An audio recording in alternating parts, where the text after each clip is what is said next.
Hai, Assalamualaikum. Saya Anja Septiansya Batina dengan NIM 23040450250 kelas C Bimbingan Konseling Universitas Negeri Makassar. Video ini saya buat untuk memenuhi tugas mata kuliah Sosiantropologi Pendidikan, di mana saya akan menjelaskan mengenai fenomena sosiologi dan antropologi yang marak terjadi di lingkungan sekolah maupun lingkungan kampus. Hal-hal yang berkenaan dengan fenomena sosiologi dalam peristiwa-peristiwa yang terjadi di lingkungan kampus maupun sekolah.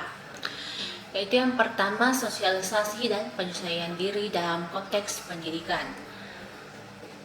Proses sosialisasi ini terjadi di lingkungan sekolah dan keluarga, memainkan peran kunci dalam membentuk kepribadian dan kemampuan individu untuk hidup bermasyarakat. Dalam konteks pendidikan, sosialisasi primer merupakan tahap sosialisasi pertama yang diterima individu di lingkungan keluarga. Sementara itu, sosialisasi sekunder merupakan bentuk sosialisasi yang terjadi di lingkungan sekolah, lingkungan bermain, ataupun lingkungan kerja dan interaksi melalui media massa. Sosialisasi di lingkungan sekolah berperan sebagai sosialisasi sekunder dan memiliki kecukupan yang lebih luas. Sosialisasi di sekolah bertujuan untuk menanamkan nilai kedisiplinan yang lebih tinggi dan mutlak, serta berorientasi pada penyesuaian diri dalam kehidupan bermasyarakat. Yang kedua yaitu peranata dan stratifikasi sosial dalam konteks pendidikan. Peranata sosial merupakan aturan-aturan yang mengatur perilaku individu dalam masyarakat, sedangkan stratifikasi sosial mengacu pada pembagian masyarakat ke dalam lapisan-lapisan berdasarkan perbedaan-perbedaan tertentu. Nilai ini berkenaan dengan menentukan tingkah laku di sekolah dan menentukan tahap pencapaian pendidikan. Kunci keberhasilan dalam pendidikan adalah disebarkannya secara berbeda menurut latar belakang sosial. Hanya murid dari latar keluarga budaya atau dari keluarga yang memiliki cita rasa yang mempunyai akses kepada kunci keberhasilan. Selanjutnya yaitu mobilitas sosial dalam konteks pendidikan. Dalam konteks pendidikan, mobilitas sosial dapat terjadi melalui pendidikan yang memberikan kesempatan bagi individu untuk meningkatkan status sosial dan ekonomi mereka. Proses sosialisasi di sekolah juga dapat memainkan peran dalam membentuk mobilitas sosial, dengan memberikan kesempatan yang sama bagi individu untuk meraih kesuksesan dalam kehidupan bermasyarakat. Yang keempat yaitu perubahan sosial dalam konteks pendidikan. Dalam konteks pendidikan, perubahan sosial dapat tercermin dalam perubahan metode pengajaran, kurikulum, dan pendekatan pendidikan yang mengikuti perkembangan masyarakat dan teknologi.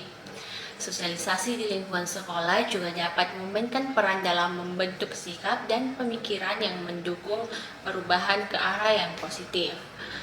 Kesamaan antara sosialisasi dan pendidikan adalah pada kesamaan tujuan yang diharapkan oleh masyarakat dapat terwujud, sehingga sosialisasi merupakan lembaga pendidikan di luar lingkungan keluarga. Sosialisasi melibatkan proses individu dalam mengenali dan menanggapi suatu identitas. Selanjutnya yaitu konsep antropologi dalam konteks pendidikan. Yang pertama ada kebudayaan. Kebudayaan dapat memengaruhi berbagai aspek, termasuk pola pikir, tindakan, dan perilaku masyarakat di lingkungan sekolah maupun kampus. Kebudayaan juga dapat mempengaruhi cara individu belajar dan berinteraksi dalam lingkungan pendidikan. Proses akulturasi kebudayaan juga dapat terjadi melalui pendidikan, di mana unsur-unsur budaya asing dapat diserap dan berinteraksi dengan budaya lokal. Yang kedua yaitu transmisi budaya. Transmisi budaya merujuk pada proses penyebaran dan pembelajaran nilai-nilai, norma, dan pengetahuan budaya dari suatu generasi ke generasi berikutnya. Dalam konteks pendidikan, transmisi budaya terjadi melalui lembaga pendidikan formal maupun non-formal dan informal.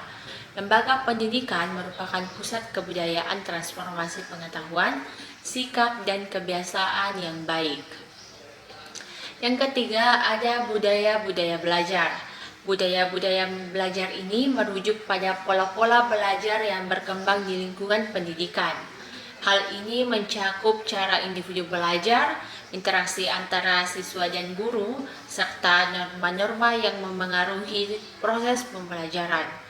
Budaya belajar juga dapat dipengaruhi oleh kebudayaan lokal dan global yang ada di lingkungan sekolah maupun lingkungan kampus. Yang keempat yaitu pendidikan multikultural. Pendidikan multikultural menekankan kepada pentingnya memahami dan menghargai kebudayaan dalam proses pendidikan.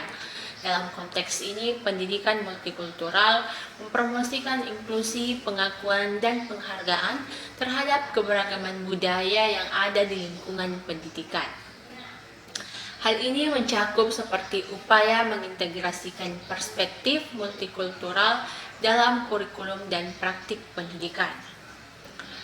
Dengan memahami konsep-konsep antropologi ini, lingkungan pendidikan dapat lebih memperhatikan dan memahami peran budaya dalam proses pendidikan, transmisi nilai-nilai budaya, pola-pola belajar, dan pentingnya pendidikan multikultural untuk menciptakan lingkungan pendidikan yang inklusif dan beragam.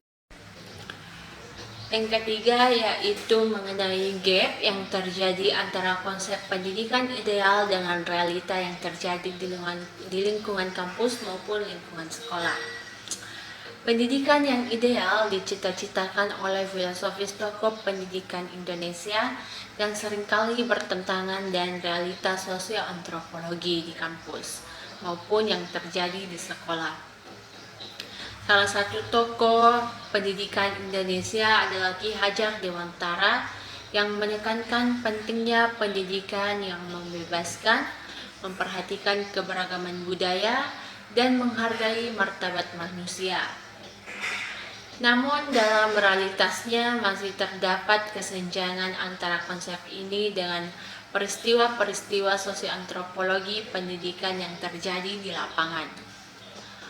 Salah satu fenomena yang sering terjadi adalah kesenjangan antara konsep pendidikan yang inklusif dengan realita di sekolah. Meskipun konsep pendidikan ideal menekankan kepada inklusi dan penghargaan terhadap keberagaman budaya, namun di lapangan masih sering terjadi diskriminasi dan ketidaksetaraan dalam pendidikan.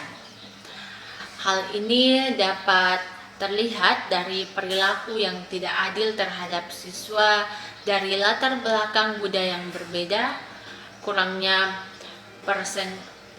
representasi budaya dalam kurikulum, dan kurangnya pemahaman akan keberagaman budaya di kalangan pendidik. Selain konsep pendidikan ideal yang menekankan kepada pendidikan yang membebaskan, juga seringkali bertentangan dengan realitas kurikulum yang cenderung mengedepankan pembelajaran yang bersifat hafalan dan kurang memberikan ruang bagi kreativitas siswa. Hal ini dapat menimbulkan kesenjangan antara konsep pendidikan yang ideal yang mengutamakan pembebasan dan kemandirian dengan realitas pembelajaran yang cenderung otoriter dan kurang memberikan ruang bagi ekspresi siswa.